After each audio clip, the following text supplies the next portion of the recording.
All right, everybody. So we'll go ahead and kind of loosely get started while we have some other folks joining us, getting in the room. I see we have 35 folks, and then I'm not sure how many we have on YouTube Live right now, but we have quite a bit there. Greg, if you could do me a favor and make sure if there's any questions in YouTube Live, just because it's hard for us to check the chat, if you could just pull those over to the regular chat box. And for everybody that's just joined us, I'm going to make this announcement a few more times. But if you could, when you chat, make sure you are chatting to all panelists and all attendees. That's for those of you in the Zoom room right now. I think with YouTube Live, it's not going to matter quite as much. But for all of you in the Zoom room, when you chat, make sure that's to all panelists and attendees. And I see a lot of folks from New Mexico and from Colorado, Seattle, Albany, New York. Awesome. We got quite a big, hello, Debbie. Yeah, and just remember, all panelists and attendees, we have a big audience today. We had over 250 people sign up for this webinar, which is awesome. So we had to, of course, redirect some folks to YouTube Live. So we're trying to cover both bases there. I'm joined here today by Annie Holland at SSI here in Boulder, Colorado. It's pretty nice day here in Boulder. I'm wearing a puffy mainly because this shirt is plaid and it does not show up well on a webinar screen. So the toolbar for those of you in the Zoom room is going to be down either at the bottom or at the top of your Zoom window. And so from there, you should see an option to chat. So make sure to utilize the chat box. You can also see an option for Q&As in there. So that's if you have a specific question. If you're like, hey, will you be covering this aspect of the universe of stories? You could ask that in the Q&A. You can ask that in the chat box too. It's just more likely to get kind of bogged down in the chat box. Let's see, I'll be asking some polls. So in that toolbox, you will also see a poll feature to click on. So whenever I launch those, you'll click into that, you'll answer the polls, and then we'll broadcast it. All right, and so I'm assuming everybody's joined the audio. You would just click join by computer, and you won't have a microphone, you won't be speaking. You can input anything into the chat box. I'm sure you have important things to say, but let's see. All right. Greg, would you mind go ahead and putting the link bank URL in the chat box? So I created a very long document full of links that I'm going to be referencing today, and also just helpful links and resources that are going to be good for you guys to use as you prep for summer 2019. So Greg's going to put that link bank in the chat box. Go ahead and click on it, and you can follow along with that. And that's going to be really, really helpful for you as I reference certain things and if you need to click on certain things. And Greg, if you wouldn't mind, I don't know if you've done this already, but will you put that in the YouTube Live chat box as well? So just a quick note, as I mentioned, our webinar was at capacity. We had a bunch of people sign up today. I'm anticipating more people will join because there's only 40 folks in the room. But we had about 250 people sign up. We are hoping maybe to increase our capacity so that we can have everybody join us in this Zoom room in the future, and we don't have to redirect people to YouTube Live. But we are not overwhelmed. We are very excited by the amount of people that are interested in these Universe of Stories webinars. So we're trying to kind of increase our capacity to make sure that everybody can join us. All right. So we are going to start with a poll question just for everybody to kind of get to know each other. We'll do two more serious poll questions and then one silly Christmas time one. All right. So this first question, yes, what kind of library do you work at? We just wanted to get an idea of our audience. Let me go ahead and launch that. And so it's the poll is launched. So again, you might have to click down in your toolbar where it says polls or in the top toolbar. But it looks like most of you have figured that out. Oh.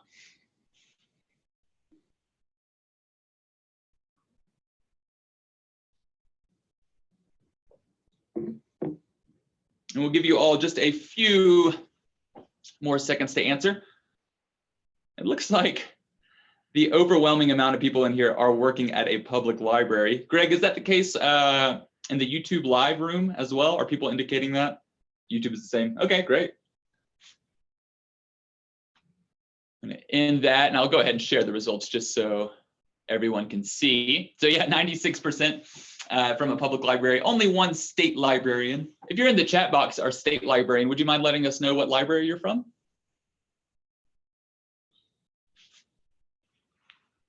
think it was New York. New York, awesome. So do we want to share that little piece of information about the state library meeting for our one liaison? Yes, really quick for our one state library representative from New York, or if there's others online or on YouTube who didn't vote. We are going to be hosting a small get-together workshop at the ALA Midwinter Conference. If you might be interested in joining us for that, it'll be about a half day going over resources available with Universe of Stories and how you can get those out in a meaningful way to your public libraries in your area. So if you might be interested in that, please email Stephanie, who is our new relationship coordinator here. Greg will go ahead and put Stephanie's email down in the chat box. She's the one kind of gathering all those registrations so she can get you more information. Awesome. All right, we're going to move on to our second polling question. And again, this is mostly to help us to get an idea of who is joining us today. What age groups do you work with? And this should be a multiple choice one. Let me launch it real quick.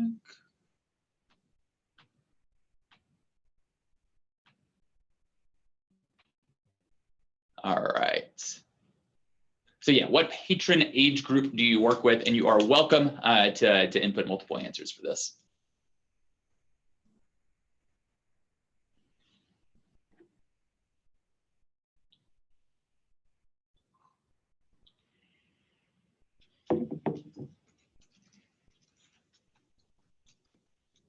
This looks like a much larger spread. Oh, we have one attendee from a museum. Very cool.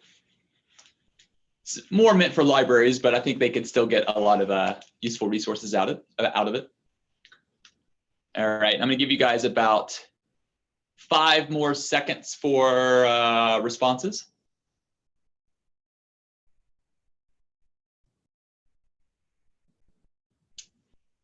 Oh, Greg, that seems very interesting. On a project to connect informal educators with space science. Greg, if you wouldn't mind asking that attendee what project that is, that's very interesting. All right, I'm going to share the results here. Yeah, so mostly early, upper, and tween, but it looks like a decent amount of pre-K, infant, adult, senior. I know some libraries, it's like, you know, in a bigger institution or a bigger library system, you might be able to work like, I am the adult librarian, but in some smaller, more rural areas, it's like, yeah, I'm kind of everything. I even do the maintenance or whatever. So I know it's a big widespread here. But good to know who our audience is. Okay, final poll question. What's your favorite holiday movie? This is Anne's idea. Let me pull up the poll real quick. There is one right answer. All right, what's your favorite holiday movie?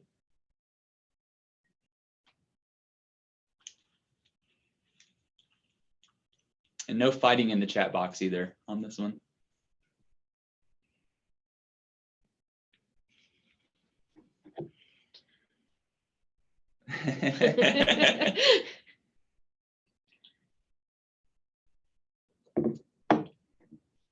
The original version.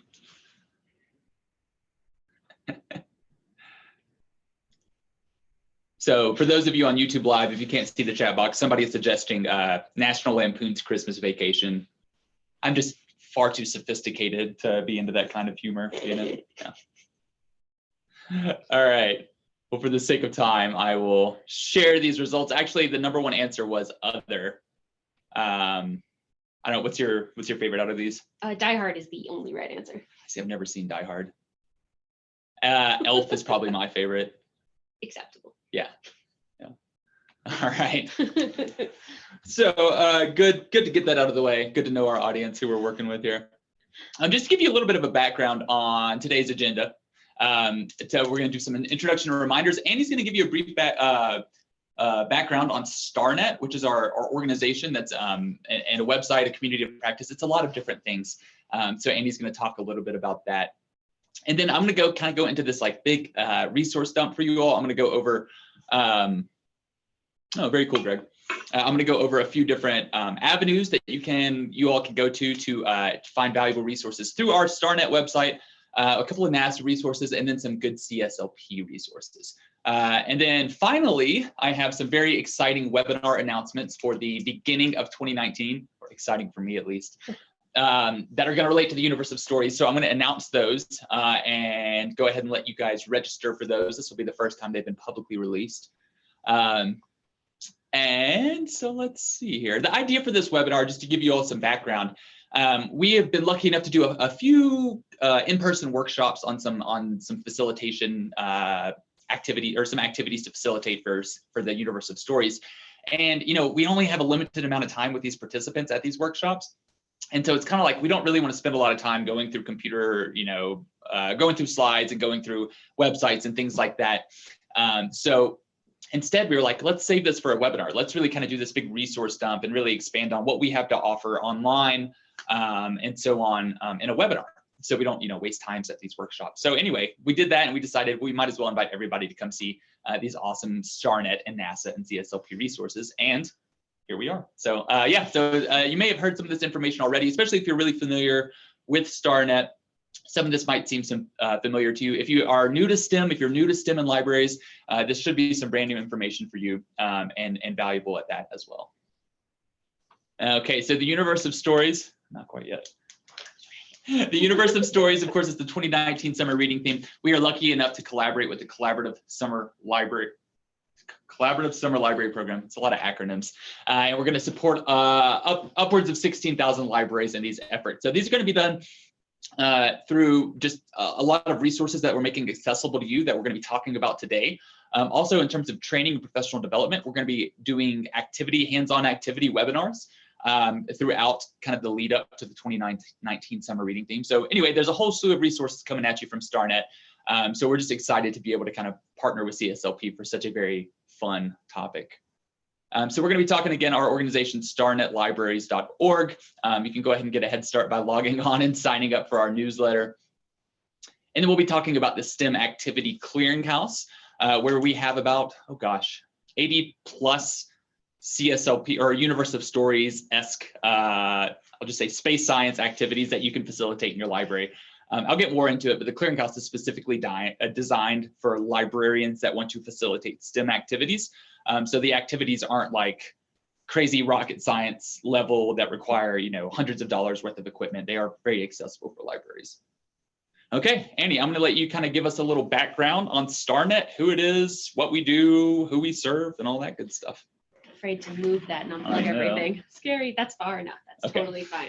So hi, everybody. I'm Annie Holland. I'm the Community Engagement and Exhibits Manager here at StarNet or at the Space Science Institute. And my very first day at SSI was actually the day that the StarNet Award got sent to us. So very exciting to be able to tell you guys a little bit more about the StarNet project. But first, a little more background on our organization. So StarNet belongs to the Space Science Institute, and more specifically, the education branch, the National Center for Interactive Learning. We do all kinds of stuff, museums, libraries, programs, pretty much anything you can think of that's informal education, we do it. But historically, before StarNet, we had done all of this in the museum setting. That was just where the funders were funding things. It was where we were comfortable with. Many of us have backgrounds working with museums. But we began to realize while museums are a really great place to reach out to people who really care about this information and they have great staff that know about it already, it's not necessarily where the people are. So this chart is showing use of informal science venues across a couple of different countries. Obviously, pay attention to the red. The red one is us. So you see quite a large number of people actually go to science museums, history museums, but by far the place that people went the most was the public library. So that is why we decided to take some of our science information, or all of it really, and transfer it into the public library realm. This is stuff most of you already know, but I just love sharing it anyway because it just really speaks to how libraries reach out to really the whole country. So 77% of public libraries serve very small populations, less than 25,000. You can look at that map of where the public libraries are in the US and see that almost all of them, statistically anyway, are in rural locations. Certainly there are urban and suburban, but rural America is very well represented by public libraries. 16,000 of them, 1.5 billion visits per year. Latinx and African Americans use the libraries at very, very high levels. So again, reaching out to populations that museums aren't necessarily always able to serve. There we go. So this is just a neat little diagram that Paul, who is our director, always wants me to share. So our idea with reaching out to libraries is we don't expect libraries to be doing things kind of in their own little bubble by themselves. You know, we have a museum person on the line. We've got people from the state library.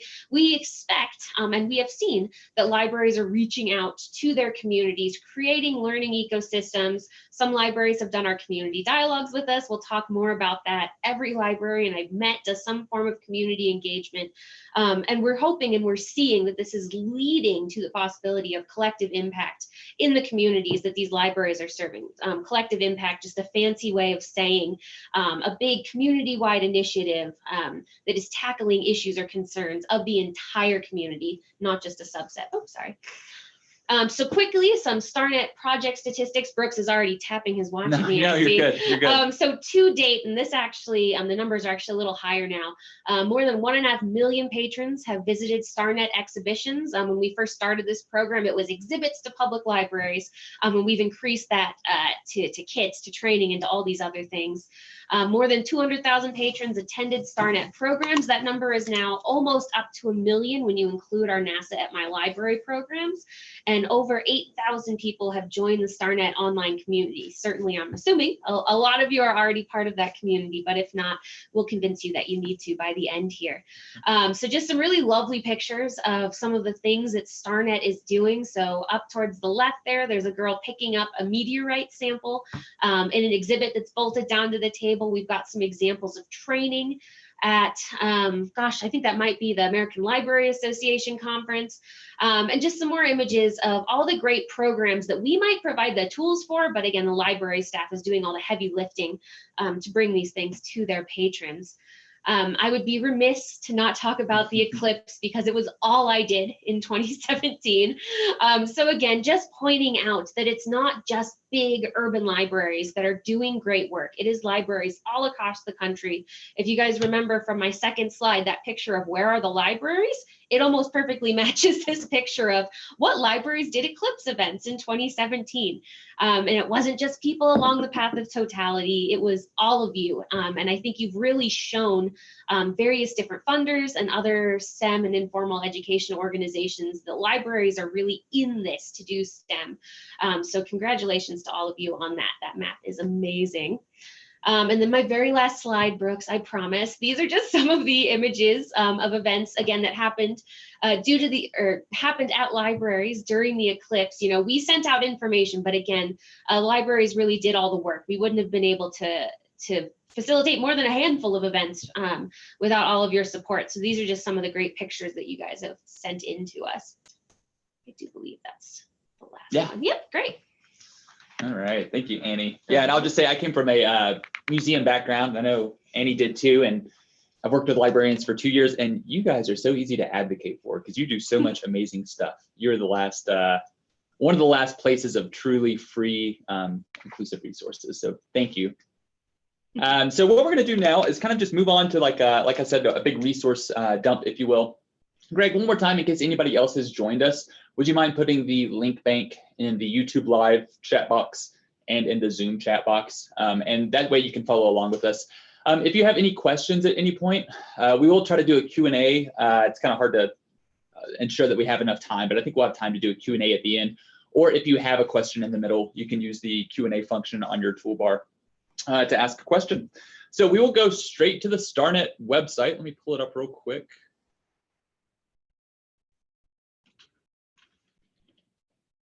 Oh, it'd probably help if I screen shared too. It's hard to screen share. It gets very meta when you're trying to screen share and chat, and then are you screen sharing your screen share? Okay. Wonderful, thank you, Greg. All right, so this is our homepage for StarNet. You can see we're already promoting our summer learning program quite a good bit. Don't pay attention to those StarNet webinars that we'll talk about at the end of our webinar today. But I think the first thing we wanted to do is just kind of show you how to join, how to set up an account, how to get signed up. And the biggest resource, or like I'd say the smallest level that you can join StarNet and be a member. It is all free, by the way. We should indicate that if we haven't said that. Everything we offer is free. Is to join the community and sign up for the newsletter. So we send a newsletter out, I would say once a month, sometimes twice a month if there's a big deal going on. But in that newsletter, we're going to have things like a highlighted activity, a highlighted webinar that's either upcoming or a webinar recording. We're going to have grant opportunities, free programming opportunities. We're going to link to different NASA resources that might be applicable for you. So like if you wanted to do something for the Mars InSight landing, we would have promoted that in our newsletter. So you do that pretty easily, again, just by clicking on join today. And it may seem a little intimidating, but it's not a huge sign up process. You just do a username, email, password, your name, and then your library. And if you put your zip code, that helps us a lot because we can create a cool map to see where all we're reaching. And your job title is, we like to know what kind of librarians we're serving. So it is very easy to sign in, to create an account and to log in. And at the very base level, you just you get signed up for the newsletter. And the newsletter, like I said, it's easy because all the resources are free and we don't spam you because that would be way more work on us and Greg. So once a month or sometimes twice a month. All right, if you're signing up for newsletters, you might as well go ahead and sign up for the CSLP newsletter. And I think you do that right up here in the top right. And I say that because especially in this build up for CSLP, they're going to be pushing out a lot of Universe of Stories resources. You'll probably see some of the same material in CSLP's newsletter and our newsletter because we're working together on this. But that would be a good resource as well to sign up for. I'm not sure what their sign up process is like. Oh, it's even easier than ours. Even easier. Please, maybe we need to. Did we want to show them real quick what our newsletter looks like? Yeah, sure. Let's see. Resources, newsletters. And I know you might be thinking, okay, it's just a newsletter. What's the big deal? But it really is full of valuable, pertinent resources. So yeah, just really quick. So our newsletter, we always share some things that you guys can use right now in your programming. We have blogs over on the right-hand side written by librarians, not by us. We'll talk about more later. All the webinars that Brooks is going to talk about. So really the moral of this, we're going to show you a lot of really cool things that are on our website. But if you are like me and you're not going to go look at the website every day to see what cool new things we're offering, sign up for the newsletter and we'll send it to you once or twice a month. We also include things like opportunities from some of our partners. We had our friends at the Chandra Space Telescope had an exhibit, and within an hour of our newsletter going out, they had their tour fully booked by libraries from our community when before they were having a very, very hard time reaching out to library staff. So there are lots of good opportunities. It's not just us promoting ourselves, even though we do that a lot. There's other things in there too. And also Space Cat. So Space Cat's important. Yeah, right. And then did you want to talk about the Museum Alliance have a newsletter or any NASA? I was going to do that when we talk about partnerships. Okay, so that's great. Right. Yeah, we'll move on then. So just a quick, easy way to get those resources. If you're worried about not remembering things, not having time, this is a quick and easy way. All right, so we just wanted to really briefly touch on this STEM and libraries section. This is a very large 30,000-foot view of why librarians do STEM. Would you like to talk about it? Yeah, do you want to click on it real quick? I saw you try to click, but it didn't work. So yeah, really quick, like Brooke said, this is a 30,000 foot view. If you're just looking for programming resources, you don't need to go in here. But if you're looking to write a proposal for a session at a conference, if you're looking to write a proposal to IMLS or some other funder, there are a lot of really great papers, a lot of great evaluation results, and other things that you can quote, people that you can find to partner with to strengthen those things. So this is really how do you move to the next step in your current practice? This would be a great place to start. Yeah. And this doesn't include the partnership opportunities. That's a new. Correct. Okay, great. All right, on to the blogs. So you might have seen in the newsletter, we had some blogs highlighted over here. Right. Oh, Amy. So anyway, Annie, would you like to talk a little bit more about the blogs, how maybe if somebody had a really cool piece that they wanted to blog about, how they might go about putting one out there? Absolutely. So I absolutely love our blogs, again, because I don't have to write them. We have librarians writing them for us.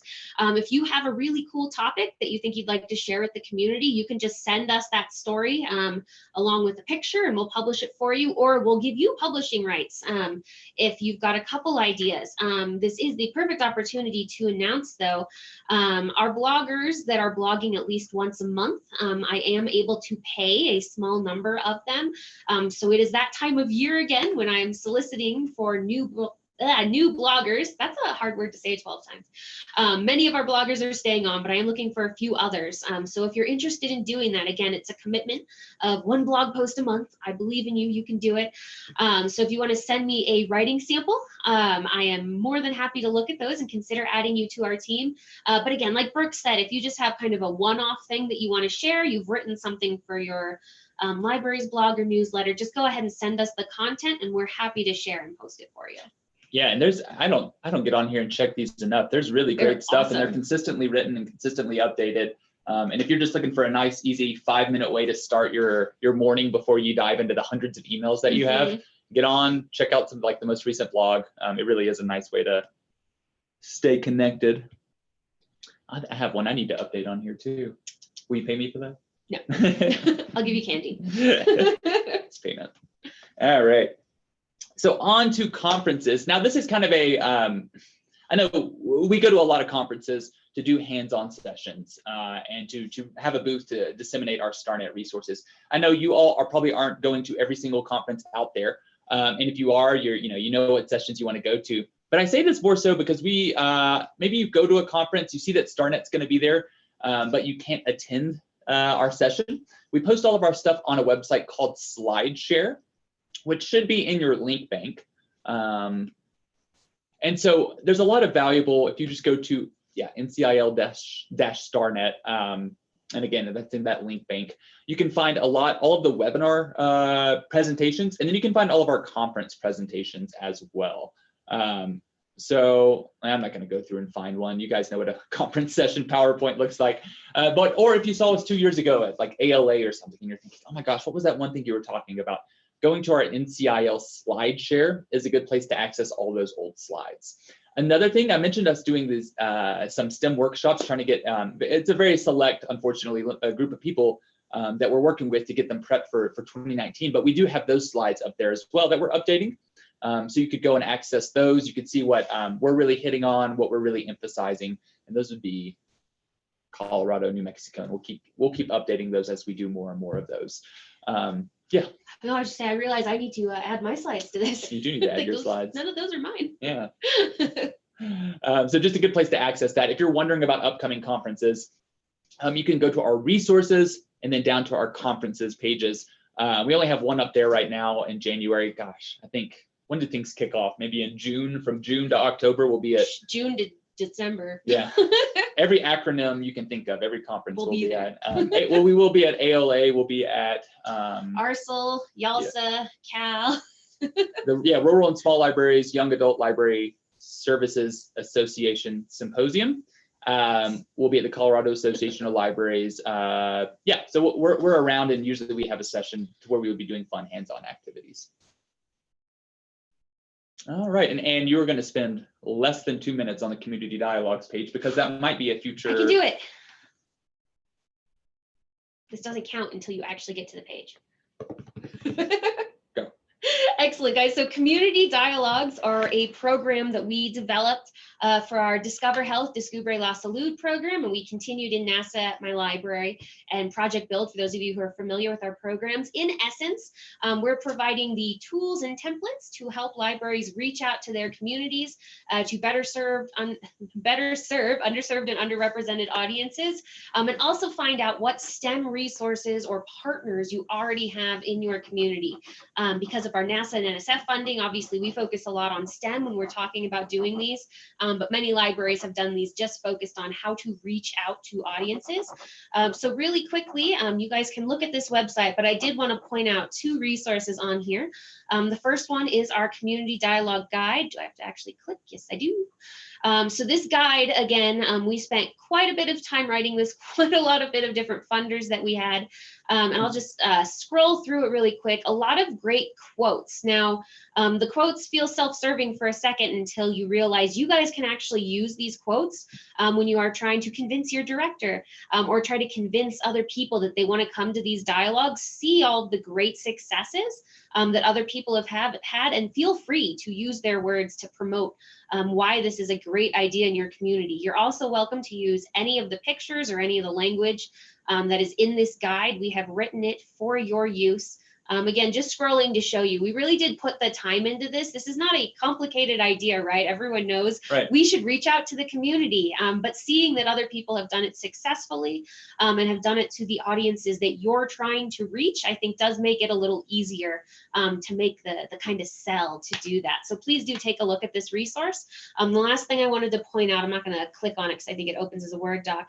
There's also a reflection report in here. If you do choose to do one of these dialogues, whether it's a small one with 5 people or a giant one with 60 attendees, do fill out one of these reports and send it to me so that I can start to include some of your successes or pitfalls in all the stuff that we're sharing.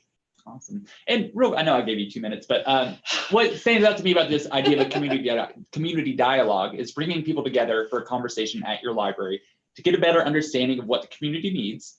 And when you think you might want to do that with like, the CEO of the biggest company in town, or it has to be the mayor. But what I always like, what's the example you use? Yeah, so I had everybody list who they invited and who they thought was the most beneficial person they invited. And one library told me that it was, I can't remember his name now, Joe from the sandwich shop. And the reason being, it was a really small town. They lived in a food desert. So almost everyone went and saw Joe at least once a day to get lunch or to get dinner. So Joe really had the pulse on the community and what their needs were, what their gossip was. Like, never underestimate how important it is to bring the person that knows the community gossip, right? And Joe at the sandwich shop was 100% that. Certainly, like you said, people have had great success. We've had governors show up, we've had state senators show up. But again, Joe was the story that really stuck out to me because he had the most impact. Like a local barber or the crossing guard, or I don't know. There's a lot of options. I thought you said bar for a second. I think Cheers, right? Like those people would be perfect. Yeah, absolutely. All right. So that's our community dialogue page. I think we're going to move on to talking a little bit about partnerships now and partnership opportunities. So yeah, you want to take it away? I get more than 2 minutes this time. Oh gosh, where's the partner page? There it is. One with. Let me do it. Okay, thank you. Yeah, so again, all this stuff on our website, one-stop shop, right? So we have listed here a bunch of different partnership opportunities that you can find across many different fields, right? We're the Space Science Institute, but it's not just space science, though that's my favorite.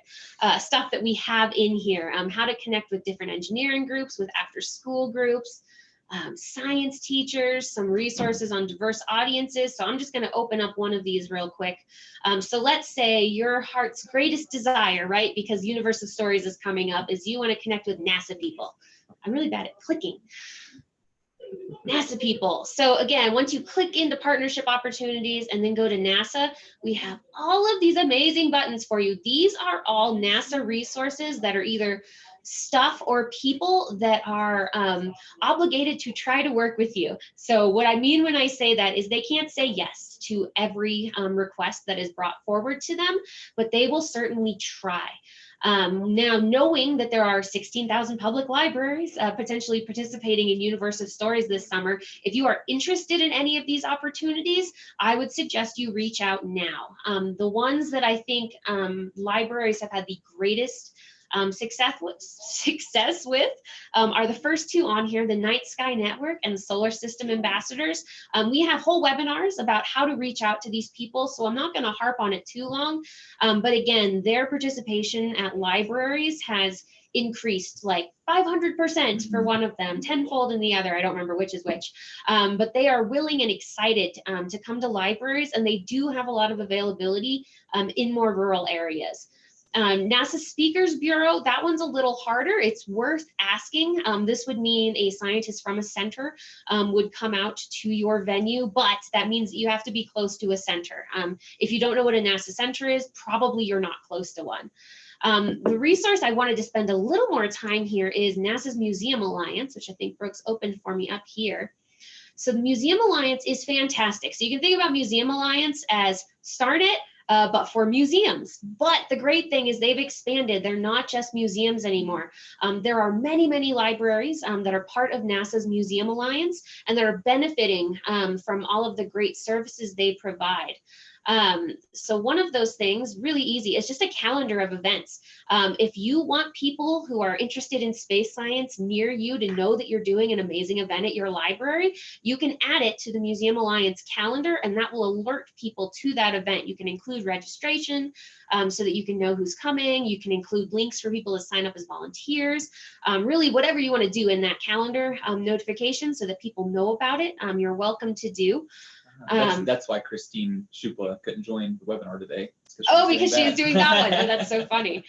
So Museum Alliance, again, this is definitely something that I would encourage you to join. So we do, when we see stuff that we think is very, very relevant for our libraries, we try to pull it out and include it in our newsletter, try to include it in our webinars, but we don't always know what's going to be interesting to you. For example, that thing that just popped up, Jezero Crater, I have no idea what that means. But if you are really into, I don't even know, it looks like Mars, right? If you're really into the Martian surface and you just want more info, if you were part of the Museum Alliance, you would have got the notification of any of these events and you'd be able to participate. So they're very, again, like I said, very similar to StarNet. You're not going to get a billion emails from them. You'll have the opportunity to hear about relevant things, either local to you or nationwide things. And I do think definitely worth signing up if you have the bandwidth for one more network. And yes, Brooks? Yeah, so I'll just say one of the webinar, if you're like, oh my gosh, I just want to hear more about this, I want to bring NASA to my library. Right. You're telling me I can bring scientists and telescopes and astronomers to my library. We will be having a webinar specifically about these partnership opportunities in February, and we'll announce that officially at the end of this webinar. So just know that there's more information on that coming.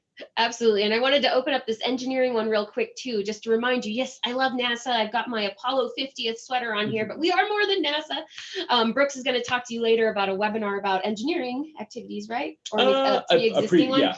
A pre-existing one. But what's really cool here is there are these groups of professional engineers who really like going and talking to kids about the cool work they do. So if you click into either of these, again, similar to the Museum Alliance, you can find a map of where these people are and what they might be interested in sharing with your community. So please do take some time to look over these partnership things. If it is too overwhelming to try to figure out what you want to do, please feel free to contact either me or Stephanie, and we're happy to play a little matchmaker for you to figure out what might make the most sense for you, at least the first time. Once you get to your second or third time, you're on your own, but we're happy to help.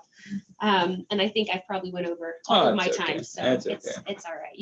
You can do we want to say anything about our partnership with the Hyde Planetarium? Oh my goodness, thank you so much. Did you have that? Yeah. Perfect. Yeah, so a kind of last minute opportunity partnership thing, but again, a reason why, make sure you join our newsletter so you get access to these things. So Carter Emmert from the American Museum of Natural History is going to actually be doing a live webcast this December 27th at 2 p.m. Eastern. Unfortunately, we don't have the link for you yet, but we'll be putting that on our website the moment we get it. What he's going to do is use his free and open source planetarium software to kind of walk us through. Are you laughing at Carter? No, I'm laughing at the URL that we right, www. I don't know. But Carter will be walking you through a early moon mission and kind of showing you what it was like to be part of that. What people were hearing from back home. Again, I can't really explain how cool it is to watch Carter do these demonstrations. I don't think you've actually seen him do it. No. So American Museum of Natural History, they are one of our partners on our NASA at My Library award. So we do these kinds of programs with those partners as much as we can. We got to see Carter present some of this at our last meeting that we were at. And if anyone could be claimed to be Carl Sagan-esque, it is definitely Carter. So again, I know it's last minute, but if you're able to participate and share this information with your patrons, I think it would be really worth it.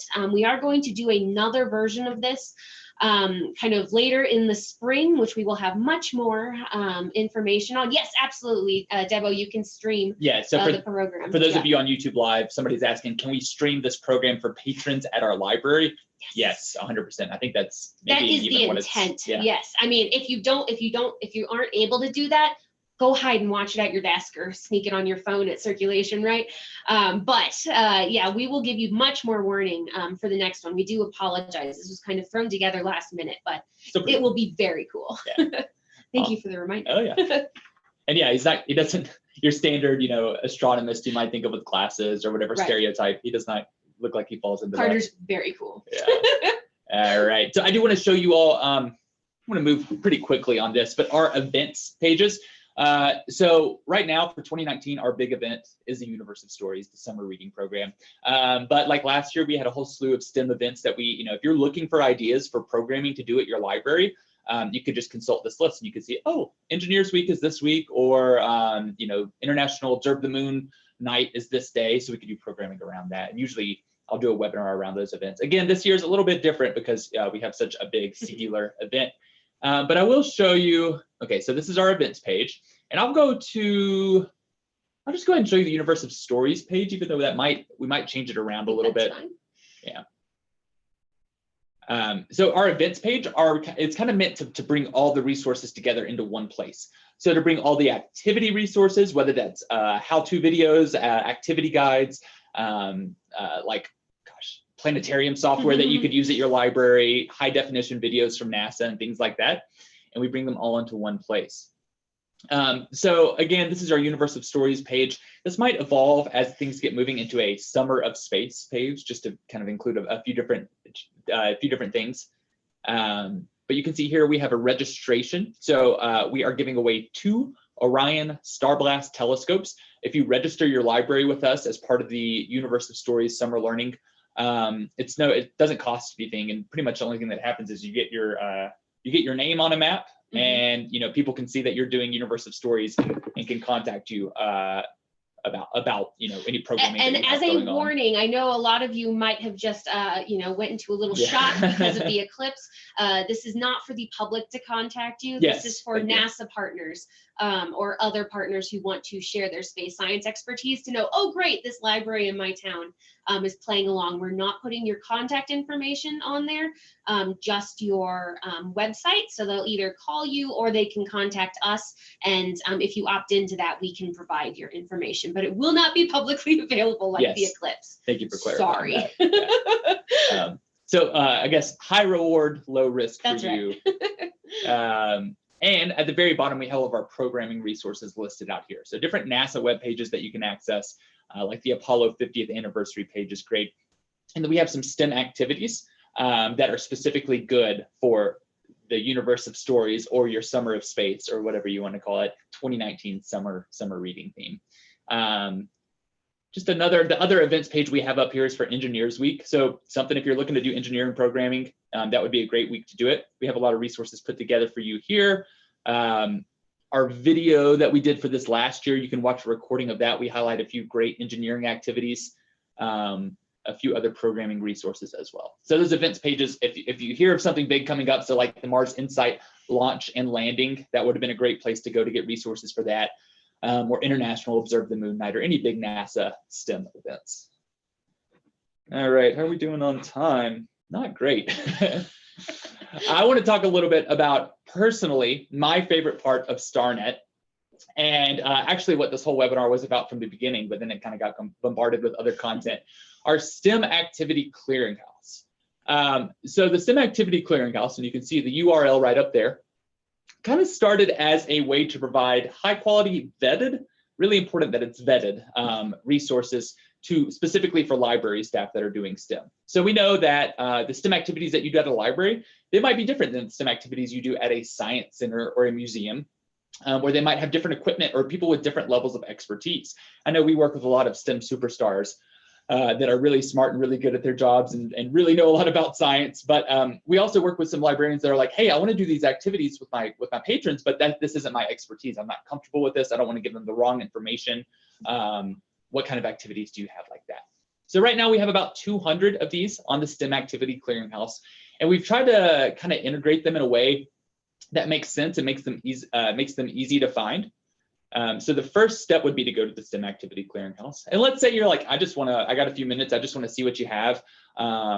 you would go over and click to browse all activities. So this is going to list all, let's see, we have 191 activities up here. So you would see all of our activities. You might start to think like, oh, that's kind of intimidating. I don't have time to go through all of these activities. But we do have a very easily sortable function on the left. So let's say, I think most of you all worked with early, upper, and tween. Let's say you're looking for an upper elementary program. And you want it to be, I don't know, let's say you have 20 minutes to 40 minutes. Really just going with the largest categories here. And you have 5 to 10 minutes to prep. So it's, got to kind of be quick about it. Let's see. Low cost, easy content level, easy difficulty level, low mess. And then you want it to be about astronomy and space. All right, so it would find 3 activities that would be perfect hitting each one of those criteria. Let's say you have a longer time. Let's see what happens if I unclick this box. It's going to give me a few different more. So these parameters on the left are very, very, very useful. And it's something, it's a work in progress. We're like always expanding it. So if you have ideas, if you get on the clearinghouse and you're like, this doesn't make sense to me, I can't figure out how to find this activity, let us know. And it's, yeah, like I said, we're always trying to revamp it and make it better. So this is how you sort through the activities. Again, you can see these parameters on the left. We try to do low cost, easy, medium, rocket science, level, different content areas. Let's see. The how-to video button. A lot of ours have, I don't know if this function's working right now, the how-to video function. A lot of them do have how-to videos associated with them. We know that that's an easy, quick way to learn how to do an activity without reading through the guide and wondering like, did I read that right? Am I supposed to say this? Am I supposed to do this? Watching a how-to video is very, very helpful. We've produced a few, our partners at the Lunar and Planetary Institute have produced a ton of how-to videos, and they are associated directly with the activities. So when we go to an activity, all right, actually, let me take a step back. We're going to talk now about the collections. So, I just kind of grouped and categorized, I don't know the word I'm looking for. I made a grouping of activities based on those parameters, but we've already done that for you. And one of them that will be extremely valuable is the Universe of Stories collection. That's going to be at the bottom right. Greg, we might want to move that up now that we're at the Universe of Stories. But yeah, so that collection is going to contain about 90 or so activities that are going to be, or 80 activities that are either in the manual or they are great space science activities that we think are really, really beneficial and great for you. So my favorite, and some of you may have done this if you've seen us at a session or at a conference, would be Strange New Planet. So we'll take a look at this. So we have the grouping, we have the details over here on the right. Check it out. We'll go into the activity. And from here, so again, we have some more specifics on the right. We have a quick little description, and then we have a lot of related links. So these maybe don't come in the activity guide, but these are helpful things like this is a video about Oort bugs, yes. Or a video about searching for other planets like ours, or a video about the incredible intergalactic journey home. I actually don't know what that is. Don't either. Oh, it would be a story time from space. So then ISS, yes. ISS astronaut reading. So we have helpful links and resources there. We have a bibliography down here of good books if you wanted to integrate it into a story time, the originating source where it came from. And you can suggest a book too. You can, yes. Right here, if you click that suggest a book function, we would love to have your suggestions. It's better a librarian do it than somebody with a geology degree. Don't trust us. Yeah. Trust us. No, trust us. No. Down here, you'll see the reviews. And this is where we could really use your help. If you go through the clearinghouse and you see activities that you've done before, please, please, please leave a review. This is all free. These are all accessible free resources for librarians across the country, but we want to make it as useful as possible. So if you've done Strange New Planet and you think like, hey, I love this activity, but this one thing about it was a hiccup for us and we had to suggest it, we had to or change it, we had to adapt it, leave a review and let other librarians know. These are very, very helpful. Of course, you can leave all 5 stars and say, this is the perfect activity. It's wonderful. You guys are amazing. But we would prefer if you leave actually beneficial feedback for other librarians to read and use that. Let's see. You have to actually click into the green button to actually open the activity. And you can see it's just a standard activity guide. And then if you click into the how-to video, it'll pull up the how-to video. I've also linked on the link bank our YouTube channel, which has all of our recorded webinars, as well as all of our how-to videos that we've produced or LPI has produced for us. So that's a good place to check that out. Let's see, I think that's about all anything else from the clearinghouse that you can think of? I think that's the big things. Yeah, so these first four are engineering collections with just different themes. So a bridge building kind of physics theme, a natural disaster theme, a pollution, environmental strategy or environmental mind thing, and then a sustainable energy collection.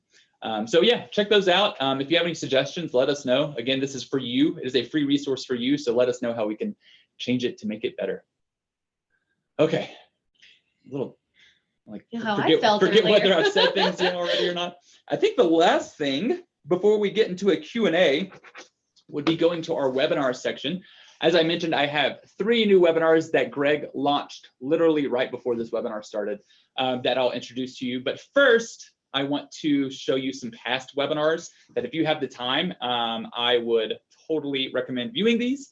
The last one is bringing a universe of stories to your library. We did this in late October. A little bit of overlap with this webinar, but we were joined by Luke Kralik from CSLP to talk a little bit about the program in general and talk about ways that you can get involved. Below this, and again, these are all in that link bank, so you don't need to follow along, would be out of this world engineering. So in this webinar, we highlighted space science activities that also had an engineering twist. So if you're like wanting to do engineering activities for 2019 summer, but you want them to have, wait, forgot what I just said. If you want to do engineering activities for 2019 summer, but you want them to have a space science twist, this would be a good webinar to watch. And again, we have the presentation slides right there. Some of these have link banks on them as well. That was one of my favorite webinars to watch. You guys should definitely look at that one. Yeah, it's because you helped us out. You're catching the egg drops. Well, yes, to watch from down 2 stories. Yeah. A universe of NASA resources. We brought on some of our friends from NASA to talk about what they offer and different. So like the Night Sky Network and Solar System Ambassador folks were on there talking about their programs. The Lunar Trek person, Brian Day, was on there talking about Lunar Trek. So that's a really great chock full of resources webinar. Libraries helping girls steam ahead with NASA. That is a specific webinar about a specific project, Girls Steam Ahead with NASA. A lot of great resources there too if you're looking to engage younger female patrons in your library. Reaching new audiences with community dialogues. That expands on what Annie was talking about. And then let me see, there's one more I wanted to show you all. Social media tips from NASA. This is one of my favorites to do. We brought on NASA's social media director, Jason Townsend. It doesn't really have a lot to do with facilitating STEM activities, but it could be really, really valuable for you in your library in terms of having a social media strategy. And then hands-on fun with StarNet really just goes through about, 5 to 10 space science activities, a lot of them that are included in the CSLP manual. So I think that's all the previous webinars. Now to the good stuff. I said you're going to do a drum roll, right? Oh. Yeah, thanks. Okay. Upcoming webinars. So we have ours today, the resource overview. The next webinar that we will be doing is January 17th at 2 p.m. Mountain Time. So this is going to be craft, engineer, and make and take activities that relate to Universe of Stories. So these are activities that are going to involve either somebody coming and making a simple, easy craft that they can take home. Like I think we'll do make a CD Saturn, to where you make a Saturn out of a CD and a foam ball and you can decorate it. And something that's really easy, kind of a drop-in program, a make and take, if you will. We'll also highlight some engineering activities. So some fun engineering, design process, engineering design challenges that also relate to space. So I think we'll do Touchdown, which is a fun engineering one where you have to create a space shuttle capsule that doesn't launch the astronauts out when it lands. But for more information, sign up for that webinar and attend. That's going to be January 17th. The next one, February 20th, planning a night sky viewing at your library. So we talked a little bit about how you could bring a Solar System Ambassador or Night Sky Network member to your library. We're going to talk a little bit more about that. And in general, if you want to do a star party or a night sky viewing at your library, it's a great way to bring members of the community together with members of the scientific community in your community. And so there's a lot of tips though that we know from our years in the business And Kellyanne's going to be highlighting some of that, like providing hot chocolate. That's a really great tip. Or making sure you're not directly under a street light while you're trying to look at the moon. So things like that. So we're just going to kind of walk you through how you could do a star party at your library. The last one on March 7th is going to be about solar system scale activities. So these are activities that are specifically for 2019 summer that are going to be involved with scale. Okay, so that means like the distance between the Earth and the sun, for example, and how actually, how big that is and how massive there is, and how the fact that in space, the most common thing is space? Yes, space. Phew, I was paying attention. So scale activities are a really easy, accessible way. They're easy to comprehend for you. They're easy to comprehend for your patrons in terms of just introducing a new idea like, hey, when you see those 9 planets lined up in a lithograph, that's not accurate because those are much farther apart from each other. Okay, I think I'm done talking for now. Oh my goodness. We have a few minutes. Actually, I have no idea what time it is. 5 minutes. We have 5 minutes for a Q&A. So if you are on YouTube Live and you have any questions, just put them in the chat box and Greg will try to bring them over. And for all of you in Zoom, if you have any questions, yeah, go ahead and put them in the chat box or put them in the Q&A function.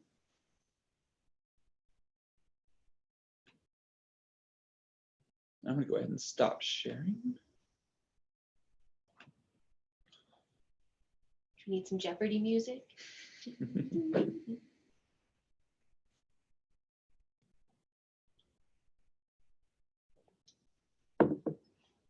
Don't worry, I already have prompts if we don't get any questions. Because I was just trying to think of some.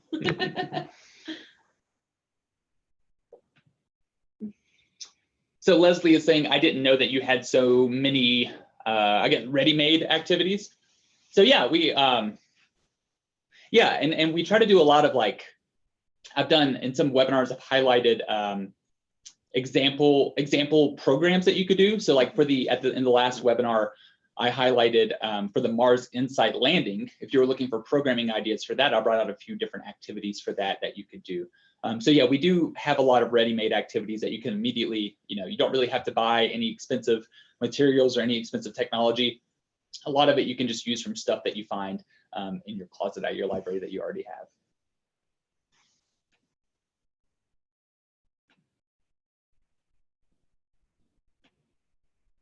Okay, so Debo Sand asked, are the partnership opportunities year-round or just for the summer? They are definitely year-round. And I would even say, gosh, if you do a planet star party or a night sky viewing, it's really good in the wintertime because it gets dark at like 5 p.m. Right. And the good constellations are out. Right. So if you do one in the summertime, it's definitely still something you can do, but you will have to wait a little bit longer because, of just sunset. But still a great way to get, have a big active community event. Deb also says that your instruction guides are really organized and understandable. Thank you. Good job, Brooks. Thank you, Deb. Yeah, Leslie, in the South, you're right. Summer viewing is almost impossible with the humidity. I'm from Georgia. I know that all too well. Yeah, you don't want to wipe the sweat off the telescope mirror. That's a bad idea. Yeah. I remember the eclipse. I was just so excited. I went back to Georgia for the eclipse and I was like, oh, 3 minutes of no sun. Thank you. So another question we're getting is, are there night sky activities if you can't see the sky? And the answer is definitely. And I think if you do a night sky viewing or a star party, you need to have those backups because yeah, you could just have a cloud roll through. You could have a low pressure system come in and not be able to see anything. So you can find some in that Universe of Stories collection. Some that I would highlight would be like Big Dipper Star Clock. And then you could use that with some planetarium software. So we also have on some of the activities, we have like ideas for different apps that you could download on your phone to do augmented reality or to just have kind of planetarium software on your computer. So off the top of your head, what do you like I was going to suggest, of which planetarium software? Yeah. Oh, you always ask me. While I'm looking, I was going to suggest Art in the Cosmic Connection is a really good activity. I brought that to the last stargazing program I did. We got clouded out about 10 minutes in and did art instead. And they kind of imagined what it was that they were going to see. and the ones who'd already seen Orion made their own version. It was very nice. Mm-hmm. Kellyanne suggests Stellarium. That's another popular one. Yes, Star Walk was the one I suggest. I think it's $1 now. It used to be free. We did a workshop back in February, a really big one with a lot of our partners, and we planned a big night sky viewing, and of course it got clouded out. And so we kind of had to scramble, and we'd worked so hard to connect with the local group, and they came in, they projected some planetarium software, walked us through a few things. It was great. It's not quite as great as getting out and looking at the moon or looking at the stars, but it still was a really good time. And our favorite activity, though, Strange New Planet, that's still, again, have these things in your back pocket and they won't even miss. Stargazing is cool, but if they get to do Strange New Planet, they're not going to miss it. And in that night sky viewing, sure. Yeah. On the night sky viewing webinar, we'll highlight a few activities that you can do in conjunction with the night sky viewing that tie in really well. So yes, Rachel from Alaska says, summer star viewing in Alaska is also difficult, too much daylight. I think the higher latitude you get, the more difficult it's going to be. But we highlight sunspot activities, observe our local star, the sun. Great idea. Real quick, I guess you don't have to say it in the chat box. I'm just going to assume everybody's answering yes. Who still has eclipse glasses? Guess what you can still do with the eclipse glasses even in 2019? But there's not an eclipse. You can still look at the sun and you can still see sunspots. So of course you want to make sure same, safety rules apply and everything. You want to make sure you're doing it safely. But you can still get out there with your solar viewing equipment, whether that's an eclipse glasses or an eclipse sinocular. And you can get out there and you can see if there's any sunspots going on. Our Solar Vision app, the SSI Solar Vision app, is great to see if there's any current sunspots, and you can put on your eclipse glasses and check it out. Do you want to take on that question? So Deborah, there are some eclipse glasses did include an expiration date that was 5 years out on them, but the general rule of thumb is you just want to check to make sure they're not scratched. As long as they're not scratched, and if you hold them up to the sun and look and you don't see any sunlight coming through, you're going to be fine. We do recommend, don't store them in a drawer, right? Store them in their own special box. I'm still using a pair that I got 15 years ago. So as long as you treat them nicely. In an envelope. Envelope is good. Yeah. 15 years ago? Yeah, Mauna Kea. Wow. Okay. Let's see. One thing I saw my mom do was affix the glasses to a plate so her littlest one wouldn't see them wouldn't slide them off her face on accident. We thought that was brilliant. It's a really good idea. Brilliant. All right. Any other questions? Greg, anything from YouTube Live? If not, we'll kind of wrap up. Oh, Greg, one thing to do. So when I close out of this, it will redirect you to a survey, and you can just comment on like, hey, I want to see this in the webinar, or hey, I don't want to see this next time at the webinar. But there is a certificate of attendance at the end of that survey, and we'll go ahead and put that in the chat box too. And Greg, if you want to put it in the YouTube Live chat box, and if you want to put the survey link in the YouTube chat box too, Greg, I don't think it's going to redirect them. And you can give us some feedback. You can get that certificate. If for some reason you don't get it, just let me know, send me an email, and I'm happy to provide that for you. All right, so I reckon we'll wrap things up, and hopefully see most of you all in late January for our next webinar. If you have any questions or any programming ideas, just want to give us any feedback, feel free to shoot me an email or Annie an email. I'll probably respond. He's right. Yes, thank you all, and have a safe, happy holiday season, and we'll see you all soon.